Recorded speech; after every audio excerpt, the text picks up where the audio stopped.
رمضان رمضان رمضان يا حبيب رمضان رمضان ليتك. روزے میں غیبت اور بدنگاہی سے بچنے کا خاص طور پر اہتمام کرنا چاہیے۔ بہت سے لوگ روزہ بھی رکھتے ہیں اور غیبت بھی کرتے ہیں، چغل خوری کرتے ہیں اور ادھر ادھر نگاہ ڈالتے ہیں، عورتوں پر ادھر ادھر نگاہ ڈالتے ہیں یا موبائل کے ذریعے سے بھی گناہ میں مبتلا ہوتے ہیں، بدنگاہی میں ملوث ہوتے ہیں۔ ان سے بچنا چاہیے۔ نبی اکرم صلی اللہ علیہ وسلم کا ارشاد ہے، روزے دار صبح سے شام تک اللہ تعالیٰ کی عبادت میں ہے جب تک کہ وہ کسی کی غیبت نہ کرے، اور جب وہ کسی کی غیبت کر بیٹھتا ہے تو اس کے روزے میں پھٹن پڑ جاتا ہے، شگاف پڑ جاتا ہے، گویا کہ اس کا روزہ پھٹ جاتا ہے۔ یہ حدیث شریف دیلمی میں ہے۔ حلال روزی کا اہتمام کرنا چاہیے۔ حرام کمائی سے پلنے والے جسم کی کوئی عبادت قبول نہیں ہوتی۔ یاد رکھیے، حرام کمائی سے پلنے والے جسم کی کوئی عبادت قبول نہیں ہوتی۔ نبی اکرم صلی اللہ علیہ وسلم کا ارشاد ہے، حرام کمائی سے جو بدن پلا ہو وہ جہنم ہی کے لائق ہے۔ یہ حدیث شریف بخاری میں ہے۔ حرام کمائی سے جو بدن پلا ہو وہ جہنم ہی کے لائق ہے، بخاری شریف کی حدیث ہے۔ سحری ضرور کھانا چاہیے، اس سے روزہ رکھنے میں سہولت ہوتی ہے اور کمزوری اور سستی پیدا نہیں ہوتی۔ ہمارے پیارے نبی حضرت محمد مصطفیٰ صلی اللہ علیہ وسلم ارشاد فرماتے ہیں، سحری کھا لیا کرو اس لیے کہ سحری کھانے میں برکت ہے، بخاری شریف کی حدیث ہے۔ سحری کھا لیا کرو اس لیے کہ سحری کھانے میں برکت ہے۔ اور نبی اکرم صلی اللہ علیہ وسلم نے یہ بھی فرمایا، سحری کھانے میں برکت ہے، کچھ نہ ہو تو پانی کے چند گھونٹ ہی پی لیا کرو۔ اور خدا کے فرشتے سحری کھانے والوں پر سلام بھیجتے ہیں۔ اللہ کے جو فرشتے ہیں سحری کھانے والوں کے لیے دعا کرتے ہیں، اللہ سے دعا کرتے ہیں کہ اے اللہ سحری کھانے والوں کو صحیح سلامت رکھ۔ کتنی بڑی بات ہے، سحری کھانے میں بھی فائدہ ہے۔ اور رسول اکرم صلی اللہ علیہ وسلم نے یہ بھی ارشاد فرمایا کہ دوپہر کو تھوڑی دیر آرام کر کے قیام لیل میں سہولت حاصل کرو اور سحری کھا کر دن میں روزے کے لیے قوت حاصل کرو۔ ابن ماجہ کی یہ حدیث ہے کہ دوپہر کو تھوڑی دیر آرام کر کر رات میں نماز پڑھنے کے لیے طاقت حاصل کرو۔ دوپہر میں تھوڑی دیر اگر سو لیں گے تو رات میں تراویح بھی اچھی طرح پڑھ سکتے ہیں، تہجد بھی پڑھ سکتے ہیں، خوب عبادت کر سکتے ہیں۔ تو اللہ کے نبی صلی اللہ علیہ وسلم یہ رہنمائی فرما رہے ہیں کہ دیکھو دوپہر میں تھوڑا آرام کر لیا کرو تاکہ رات میں اچھی طرح عبادت کر سکو، اور اسی طرح سحری کھا لیا کرو تاکہ دن میں روزہ رکھو گے، روزے سے رہو گے تو تمہارے بدن میں طاقت ہوگی، قوت ہوگی، نشاط کے ساتھ رہو گے، ایکٹیو رہو گے۔ سحری کھا لیا کرو، سحری کھانے میں برکت ہے۔ اللہ تبارک و تعالی بہت ثواب دیتے ہیں سحری کھانے والوں کو، فرشتے دعا کرتے ہیں سحری کھانے والوں کے لیے۔ صحیح مسلم میں حدیث شریف ہے، نبی کریم صلی اللہ علیہ وسلم کا ارشاد ہے، ہمارے اور اہل کتاب کے روزوں میں صرف سحری کھانے کا فرق ہے۔ اہل کتاب جو قوم ہے ان میں اور ہمارے یعنی نبی کریم صلی اللہ علیہ وسلم کے جو سچے پکے مسلمان، سچے پکے ایمان والے لوگ ہیں، ان میں اور اہل کتاب میں فرق یہ ہے کہ مسلمان سحری کھاتے ہیں اور وہ لوگ مسلمانوں کی طرح سحری نہیں کھاتے ہیں، اس لیے ان کی مخالفت بھی ضروری ہے اور سحری ضرور کھانا چاہیے۔ سورج غروب ہو جانے کے بعد افطار میں تاخیر نہ کرنی چاہیے۔ جب سورج ڈوب جائے تو اس کے بعد افطار میں تاخیر نہیں کرنی چاہیے، اس لیے کہ روزے کا اصل مقصد فرما برداری کا جذبہ پیدا کرنا ہے، نہ کہ بھوکا پیاسا رکھنا۔ نبی کریم صلی اللہ علیہ وسلم کا ارشاد ہے، مسلمان اچھی حالت میں رہیں گے جب تک افطار کرنے میں جلدی کریں گے۔ یہ بخاری شریف کی حدیث ہے۔ حدیث شریف میں یہ جو کہا جا رہا ہے کہ افطار کرنے میں جلدی کرنی ہے، یعنی جیسے سورج ڈوب جائے فوراً افطار کرنی ہے، تو الحمدللہ آج کل کے حالات میں کیلنڈر ہے اور ٹائم لکھ دیا گیا ہے کہ کس تاریخ کو کتنے بجے سورج ڈوب جاتا ہے، اس کے بعد افطار کر لینی چاہیے۔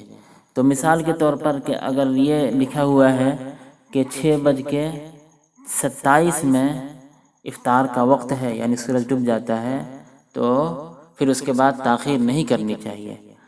6:28 میں روزہ ضرور کھول لیں، افطاری ضرور کر لیں۔ اگر کچھ نہ ہو تو کھجور سے تو افطاری کرنی ہی ہے، اگر وہ بھی نہ ہو تو پانی ہی پی لیں۔ اور اگر کوئی ایسی جگہ پہ ہو کہ نہیں کھا پا رہے ہیں، کبھی آدمی راستے میں ہوتا ہے، سفر میں کہیں ادھر جاتا ہے، یعنی 10-15 کلومیٹر کا فاصلہ طے کرتا ہے، راستے میں ہوتا ہے اور وہاں پہ کچھ نہ ہو تو پھر بھی دیکھے کہ کچھ نہ کچھ تو مل ہی جائے گا، اپنے پاس رکھے، افطاری کر لے۔ اور اگر نہیں ہے، کچھ بھی نہیں ہے، تو نیت تو اپنے دل سے افطار کر لے کہ ہاں اب تو میں اب روزے سے نہیں ہوں، یعنی سورج غروب ہو گیا، اب میں روزے سے نہیں ہوں، لیکن کوشش کرے کہ کچھ نہ کچھ ضرور کھا لے۔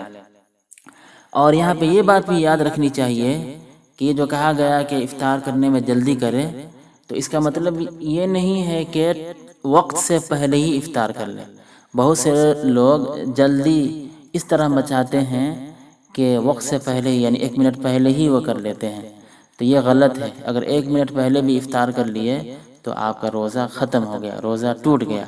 اس لیے اچھی طرح گھڑی دیکھ لیں، کبھی کبھی گھڑی پیچھے بھی ہوتی ہے، 1-2 منٹ پیچھے ہوتی ہے یا آگے ہوتی ہے، اس لیے اس کا خیال رکھیں، اچھی طرح گھڑی دیکھ لیں، احتیاطاً 1-2 منٹ کے بعد ہی افطار کریں۔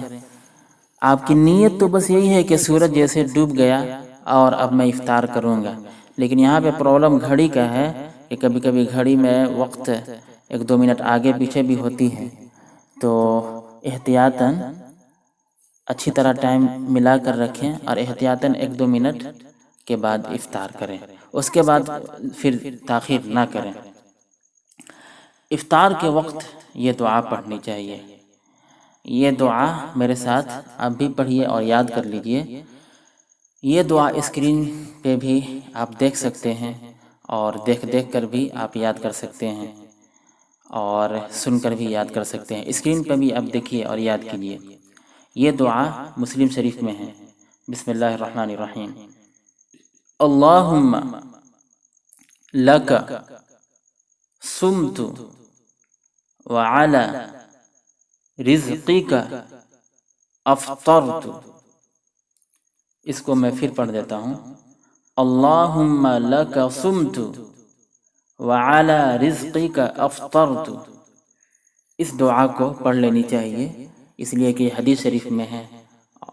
اور ایک بات اور یاد رکھیے کہ افطار کے وقت دعا قبول ہوتی ہے تو اپنی زبان میں، آپ کی جو بھی زبان ہو، اردو ہو، ہندی ہو، بھوجپوری ہو، بنگلہ ہو، ملیالم ہو، انگلش ہو، گجراتی ہو، کوئی بھی زبان ہو، اپنی زبان میں اللہ سے خوب مانگیے، خوب مانگیے۔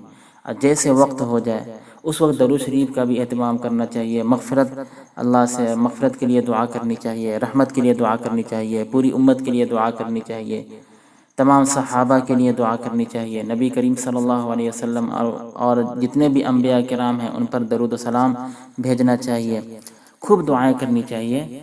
اور اس دعا کو بھی ضرور پڑھ لیں، اس کے بعد افطار کر لیں۔ اس دعا کا ترجمہ یہ ہے، اے اللہ میں نے تیرے ہی لیے روزہ رکھا، اے اللہ میں نے تیرے ہی لیے روزہ رکھا اور تیرے ہی رزق سے افطار کیا، اور جب افطار کر لیں تو یہ دعا پڑھیں۔ اس کو بھی اسکرین پہ آپ دیکھ سکتے ہیں اور سن بھی سکتے ہیں اور یاد کر سکتے ہیں۔ ذهب الظمأ وابتلت العروق وثبت الأجر ان شاء اللہ۔ اس کو پھر پڑھیے۔ ذهب الظمأ وابتلت العروق وثبت الأجر ان شاء اللہ۔ اللہم لک صمت، اس دعا کو بھی ایک بار پڑھ لیجئے اور افطار کرنے کے بعد، یعنی اللہم لک صمت افطار کے وقت اس دعا کو پڑھ لیجئے ایک بار، اور افطار کرنے کے بعد اس دعا کو ایک بار پڑھ لیجئے۔ ذهب الظمأ وابتلت العروق وثبت الأجر ان شاء اللہ۔ یہ دعا بھی ابو داؤد شریف میں ہے۔ اس دعا کا ترجمہ ہے: پیاس جاتی رہی، رگیں تر و تازہ ہو گئیں، اور اجر بھی ضرور ملے گا اگر اللہ تبارک و تعالی نے چاہا۔ اگر آپ کسی کے یہاں افطار کر رہے ہیں، کسی کے یہاں مہمان بن کر گئے ہیں، یا آپ کے پاس پڑوس میں کسی نے آپ کو دعوت دی اور آپ اس کے یہاں افطار کیے، تو وہاں یہ دعا پڑھنی چاہیے: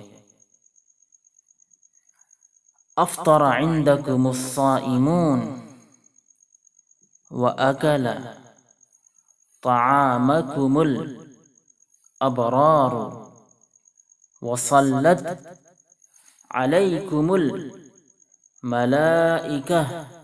یہ دعا بھی ابو داؤد شریف میں ہے۔ اس دعا کو، یعنی وہ جو دعا ہے اللہم لک صمت افطار کے وقت، وہ تو دعا پڑھیں گے ہی، اگر کسی کے ہاں افطار کرنے گئے ہیں تب بھی اس کے ساتھ اس دعا کو بھی پڑھیں گے: افطر عندکم الصائمون وأکل طعامکم الابرار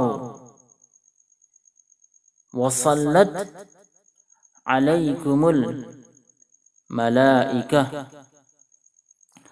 اس دعا کا ترجمہ یہ ہے: خدا کرے تمہارے یہاں روزے دار روزے افطار کرے، خدا کرے تمہارے یہاں روزے دار روزے افطار کریں، اور تمہارا کھانا نیک لوگ کھایا کریں، اور فرشتے تمہارے لیے رحمت کی دعا کریں۔ یہ اس دعا کا ترجمہ ہے۔ تو یہ دعا افطار کرنے کے بعد بھی کر سکتے ہیں، افطار کرنے سے پہلے بھی کر لیجئے۔ افطار کرنے کے بعد بھی اس دعا کو ضرور پڑھ لیجئے اگر آپ کسی کے ہاں افطار کرنے گئے ہیں تو۔ اس دعا کو بھی آپ اسکرین پہ دیکھ سکتے ہیں اور یاد کر سکتے ہیں۔ روزہ افطار کرانے کا بھی اہتمام کرنا چاہیے، اس کا بڑا اجر ہے۔ نبی اکرم صلی اللہ علیہ وسلم کا ارشاد ہے: جو شخص رمضان میں کسی کا روزہ کھلوائے تو اس کے صلے میں اللہ تبارک و تعالی اس کے گناہ بخش دے گا، اور اس کو جہنم کی آگ سے نجات دے گا، جہنم کی آگ سے بچا لے گا، اور افطار کرانے والے کو روزے دار کے برابر ثواب ملے گا، اور روزہ دار کے ثواب میں کوئی کمی نہ ہوگی۔ لوگوں نے کہا: یا رسول اللہ، اے اللہ کے رسول، ہم سب کے پاس اتنا کہاں ہے کہ روزے دار کو افطار کرائیں اور اس کو کھانا کھلائیں؟ تو آپ صلی اللہ علیہ وسلم نے ارشاد فرمایا: صرف ایک کھجور سے یا دودھ اور پانی کے ایک گھونٹ سے افطار کرا دینا بھی کافی ہے۔ ابن خزیمہ کی یہ حدیث ہے۔ تو صرف ایک کھجور سے بھی آپ افطار کرا دے رہے ہیں تو ثواب حاصل کر سکتے ہیں۔ الحمدللہ، اللہ کا لاکھ لاکھ شکر ہے کہ پڑوسیوں میں یہ اہتمام ہوتا ہے کہ کچھ بناتے ہیں، افطار کے وقت وہ ضرور اپنے پاس پڑوس میں بھیجتے ہیں، تھوڑا بہت ضرور بھیجتے ہیں، اور وہ لوگ بھی ان کے یہاں بھیجتے ہیں، یعنی آپ ان کے یہاں بھیجتے ہیں اور وہ آپ کے یہاں بھیجتے ہیں، آپ اپنے میں سے ان کے یہاں بھیج دیے اور وہ اپنے میں سے آپ کے یہاں بھیج دیتے ہیں، یعنی ایک دوسرے کے یہاں تبادلہ ہوتا رہتا ہے، تو یہ بہت اچھی بات ہے۔ اس میں آپ کوشش یہ کیجئے کہ اگر ان کے یہاں سے کچھ آیا ہے، کوشش ضرور یہ کرنی چاہیے کہ کھجور بھیجیں، تاکہ سنت کے مطابق کھجور سے افطار کریں۔ اگر وہ نہ ہو تو پانی سے بھی کر سکتے ہیں، یا کوئی میٹھی چیز سے، یا جو بھی چیز ہو اس سے افطار کر سکتے ہیں۔ تو کھجور کا خوب اہتمام کرنا چاہیے افطار کے وقت میں۔ آج کل تو کھجور مل ہی جاتا ہے، اور پانی تو بہت بڑی چیز ہے، پانی کا اہتمام کر لینا چاہیے۔ کوئی میٹھی چیز یہ کر لینی چاہیے، ایک دوسرے کو دیجیے، بھیجیے، اور کوشش یہ کیجیے کہ آپ کے یہاں جو کچھ آیا ہے اسی سے افطار کیجیے، تاکہ وہ گویا کہ اس نے آپ کو روزہ افطار کرایا تو اس کو پورا ثواب ملے گا، آپ کے ثواب میں کوئی کمی نہیں ہوگی۔ اگر آپ صرف اپنے ہی چیزوں سے افطار کر رہے ہیں تو بس اتنا ہی یہ ہوگا کہ آپ کا ثواب مل گیا، لیکن اس کی چیزوں سے افطار کریں گے تو آپ کو بھی تو پورا ثواب ملے گا، اور اس کو بھی مل جائے گا۔ اور اس کو بھی چاہیے کہ آپ اس کے پاس جو بھیجے ہیں تو وہ بھی آپ کی چیزوں سے افطار کرے، تو اس کو بھی پورا ثواب ملے گا، اور آپ کو بھی پورا ثواب ملے گا۔ بہت ثواب کی چیزیں ہیں۔ اللہ تبارک و تعالیٰ کہنے سننے سے زیادہ عمل کی توفیق عطا فرمائے۔ یہ سب باتیں بہت قیمتی باتیں ہیں، دوسرے لوگوں تک بھی ضرور پہنچانی چاہیے، شیئر کرنی چاہیے، تاکہ دوسرے لوگ بھی فائدہ اٹھا سکیں۔